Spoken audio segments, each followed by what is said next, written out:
Welcome to the bonus show. I have to admit, I've not really been watching any of the Olympics. The other day, I was sitting at an outdoor bar wearing 3 masks and 2 helmets, and I happened to see a TV which had some swimming stuff, and I watched that a little bit. But I really just haven't been watching. I think part of it is the time change makes it so that things are on at kind of times that aren't convenient for me. But in any case, I did hear that superstar U.S. gymnast Simone Biles dropped out of competition a couple of days ago to much fanfare, not because of a physical injury, but basically because she didn't feel, my understanding, Pat, is she didn't feel she was really performing the way that she should have.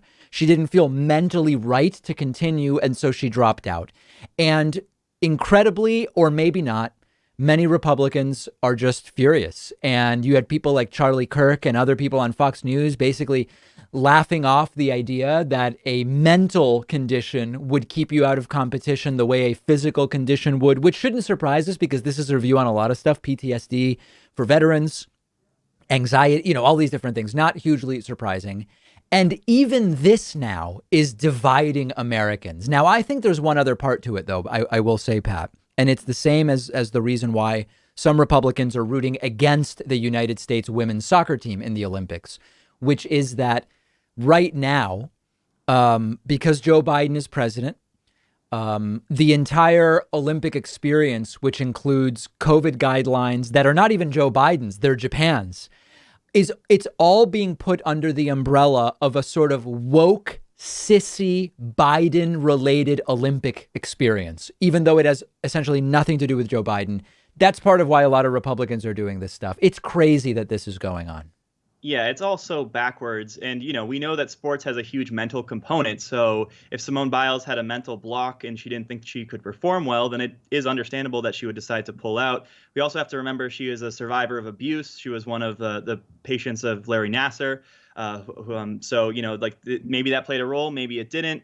But she decided to bow out, and a lot of conservative commentators were calling that move selfish, which also doesn't make any sense at all because this is a team sport, right? So if she decides not to perform, then another athlete on the team is going to compete in her place, and Simone Biles probably assessed that this other athlete would do better at the sport than she was, given her current scenario. Sure. And so that actually is selfless. It's quite the opposite. And Charlie Kirk called her a sociopath for that. I don't think he'd be able to back that up either because, a sociopath is someone who doesn't have empathy for other people. I don't see how pulling out of the competition would suggest that she doesn't have empathy. Maybe she doesn't have empathy for sports fans or people who like watching gymnastics or something like that. But that's a big stretch. It's bizarre. And so, she, for whatever reason, is just like the next enemy for conservatives. And I guess we shouldn't be surprised at this point. Right. I was going to say, did this surprise you? And it's weird because when somebody says, are you finding this surprising? With a lot of this stuff, when we see these right wingers go lower and lower and lower, and we say they've gone even lower than we could have ever imagined. I'm not surprised anymore in the sense that after the Trump era taught me never overestimate anything with these people, but it still is shocking that sometimes these things become big topics. Like that still shocks me. We're talking about this. This is the topic now. That's exactly right. It's shocking, but not surprising, which some people think are synonymous terms, right? But they actually are a little bit different. We see what they're doing in conservative media and think, whoa, that's crazy. Why would they be talking about that? But because they have a pattern of doing this over the years, it's not surprising because it's not like counter to what they've done before. Yeah. So those are two different things there. And I do agree with that assessment. Do you know what the Republican problem has been with the U.S. women's soccer team? I'm guessing it's something related to Megan Rapinoe is a liberal. Yeah. Does it relate to that somehow? Megan Rapinoe is a progressive and doesn't like Trump, and probably some other members of the team also don't like Trump. Yeah. But they're also like hugely successful. Like the women's soccer team, I think have won like half of the women's World Cups in the U.S. The U.S. women's soccer team has won half of the World Cups, and they always seem to perform well in the Olympics and stuff too. So maybe it doesn't make any sense. Like this is rooting against America. It's bizarre. But they don't seem to see it that way. Like they're able to pick and choose which issues they want to make a point out of. Sometimes they're pro-police, but then, when it's Trumpists attacking the police officers, then they're no longer in the support of the police officers. So it's all very strange with Republicans. I don't know how they, make this logic work for them.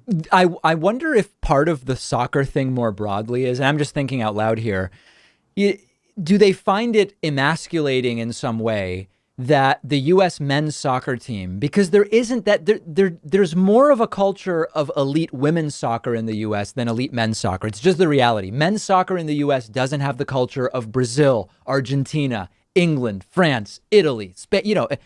Is there something that conservatives don't like about how the women's soccer is so much more powerful globally than men's soccer is? Maybe, but I think they just in general don't like soccer because they don't, for whatever reason, see it as a manly sport. Maybe because you don't use your upper body and there's a lot of running. And I don't know what I don't know what their thought process. Yeah, I don't know. Is, but they like football and right. I guess to a lesser extent basketball now because they don't like how the NBA players were protesting yeah. too. It's all just very strange. I don't really understand their logic on this. I don't either. If somebody has an idea, let me know. New York City is going to pay $100 for people to get vaccinated against the coronavirus. That starts tomorrow. Residents who get their first dose at a city-run site will get a $100 incentive. Bill de Blasio announced it yesterday. De Blasio says this will make a big impact. He says we want to supercharge it by saying we'll give you a direct personal incentive. They will get a $100 prepaid debit card. And it can be immediately redeemed digitally, or you can get a physical debit card.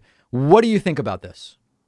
Not a bad idea. I mean, worth trying. I don't think the investment is going to be all that much, right? $100 per person. Many of the people who live in New York City already have been vaccinated, so you're not even talking about that many people. Yeah. And we know that, the more people that we vaccinate, the more that we can save on healthcare costs and the more the economy can go back to normal. So it seems like it's a good move when you consider the economy, but also just from a health perspective, trying to get more people vaccinated. Good all around. I mean, maybe it gets a little bit trickier if you're talking about more than $100, but $100 seems just fine to me. Mixed in with this announcement is one that more people are maybe reacting to, which is that de Blasio announced all city employees will need to be fully vaccinated or be tested regularly by September 13th. So you're not even actually being mandated to be vaccinated. It's you have to get vaccinated unless you want to be getting regularly tested. And Bill de Blasio fully defending and in favor of the vaccine mandate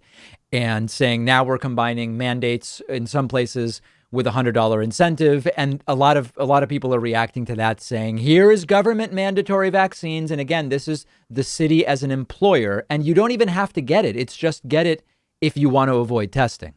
Yeah, I think de Blasio said something to the effect of the voluntary stage of the vaccination program is over, suggesting that, we're going to start having mandates for city employees and all that stuff. But when right wingers hear that, they go crazy and they start thinking that this means that New York City public officials are going to go door to door and jab you forcibly. Even if you don't want to be. Yeah, forcibly, or like that's maybe not what's happening now, but that's the next thing to come.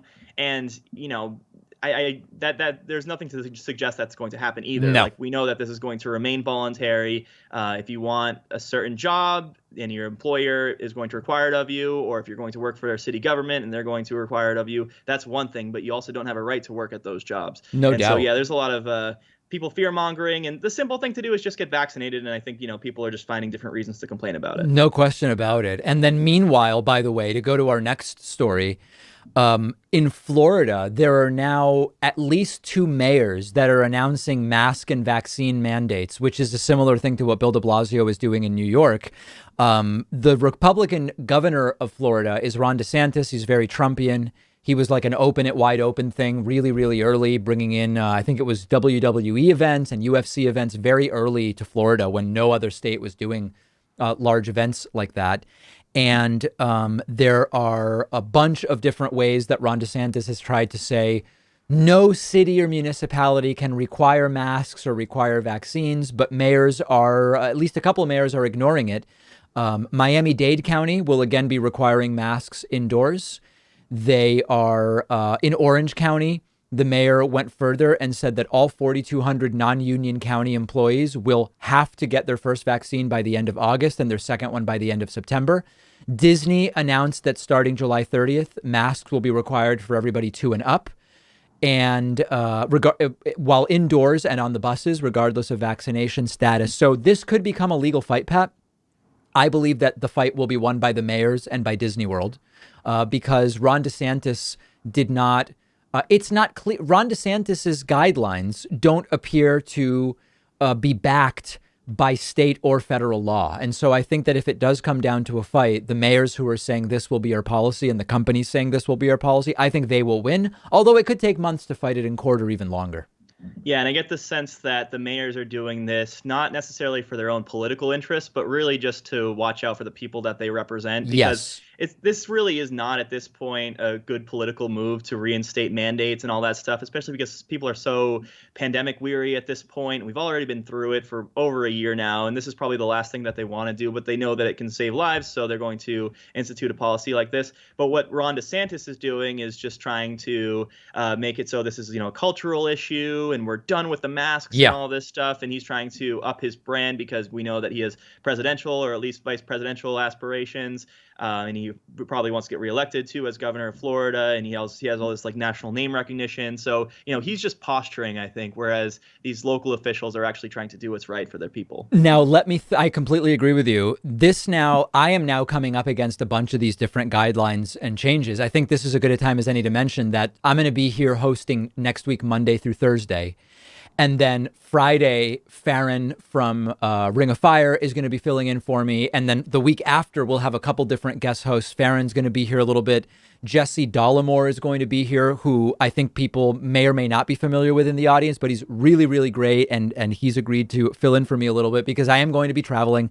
I have some different family and sort of like teaching elements going on in Spain, as I've mentioned. Spain 2 days ago was just elevated to a level 4 do not travel country by the United States State Department. Now, it is true that things seem to be going worse in many other countries that have been left at level 3. For example, Greece is seeing a major, major spike, but they're still level 3.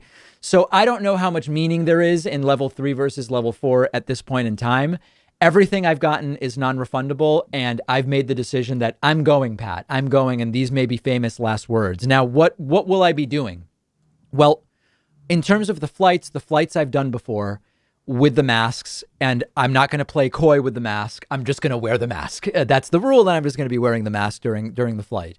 Once there, it seems that there is more masking going on in Spain than in the United States, even including outdoors in certain places. If that's what's going on, I will do it. I have no problem doing that. I plan on being indoors very, very little, in the sense that, how in European culture, it's all terraces and patios and this type of thing. So I expect very, very little of what I'm going to be doing to be indoors anyway. I do need a test to come back. I've purchased a test that you take with you, and then you have a video conference with someone who watches you take the test, and then you get your negative result, and then that's good for the airline. I'm doing it. My sense in talking to different people is my risk is not dramatically different than just being in the United States, because I'm going to be doing similar things. That's what I'm doing. And, hopefully these aren't famous last words. Yeah, you're probably fine, and you are fully vaccinated, of course. Sorry to violate your HIPAA rights. But yes, you are that's HIPAA. Fully vaccinated. Yep, your HIPAA rights. But yeah, it sounds like you're taking the right precautions. Are you worried that things could get canceled last minute, though? Because, I know that it's just a recommendation at this point from the State Department not to travel to Spain. But, do you think that they could all of a sudden pull the plug and say, nope, no Americans can travel to Europe except for very specific reasons and all of that stuff? And all I don't think so. And part of the reason I don't think so is I am traveling so in terms of the flights, I'm traveling via a different country. I'm not going direct to Spain. So I assume that my flight to Europe is going to be fine. Once in Europe, it no longer really matters what the U.S. is saying. Flights between European countries are continuing. And then Americans are always allowed to come back to the United States, and I'll have a negative test. Hopefully it's negative. So no, I don't expect a situation where I'll get stuck. Yeah, that's good that Americans are always able to get back to the U.S. because otherwise we'd have to find permanent guest hosts, and that would be tough. That would be tough. Go to Farron and Jesse, and maybe Jank and Kyle would be interested in doing it too. So there you go. Be just absolutely nuts. Let's hope that doesn't happen. But in any case, the trip is proceeding, and that's what's going on now. I spoke to my brother about this also. My brother is also going to be traveling to visit our family soon, and his thought was, at this point, based on when we've all been vaccinated, if indeed immunity starts to wane after 9 or so months, this would sort of be the time to travel, unless you're not going to travel for years, because more than likely, it's going to be little clusters up and down for the next year and a half to 2 years. In other words, the point being, if you're not willing to travel now as someone who's been only vaccinated 6 months and you're probably in the heart of the immunity, you're probably saying you're not going to travel for years. And from his perspective, he's like, I think this is basically as good as it's going to get for at least a couple years. Yeah, that's a good point. But you can also look at like what the case rates are in the True. different countries, because there are peaks and valleys, right? So Yeah. you can try to time it when you're going during a valley, where I think right now in Spain, they're kind of past another peak. So, not the best timing, but being fully vaccinated, you're maybe in a on the different decline. category. Yeah. So Well, it's that's not, another like, ideal complexity. time. That's another complexity, which is the numbers reflect people infected some period of time before, because all of the tests, for example, reported today are from results that were obtained yesterday, which are from tests taken in the 1 to 3 days before that, which are on average from people infected 5 days before that. So in a way, if we're seeing a decline now, that decline in Spain, for example, actually started 10 days ago, which means in another 10 days when I get there, it may be a much better situation. This is because there's a delay and there's incomplete information. I don't know. At the end of the day, who the hell knows? But when you're planning travel, you do so months in advance, Sure. especially if it's travel to a foreign country. So Yeah. you just can't predict some of this stuff. So Without a yeah, doubt. it's hectic, but I think you'll be just fine. And yeah, big exciting stuff happening over the next few weeks here. Very, very exciting stuff. Yeah, and hopefully none of it involves any COVID infections. Let's put it that way. All right, that's going to do it for today. We'll be back tomorrow. New show, new bonus show. I'm here most of next week, so no need to worry yet, and maybe no need to worry at all. We'll deal with that next week.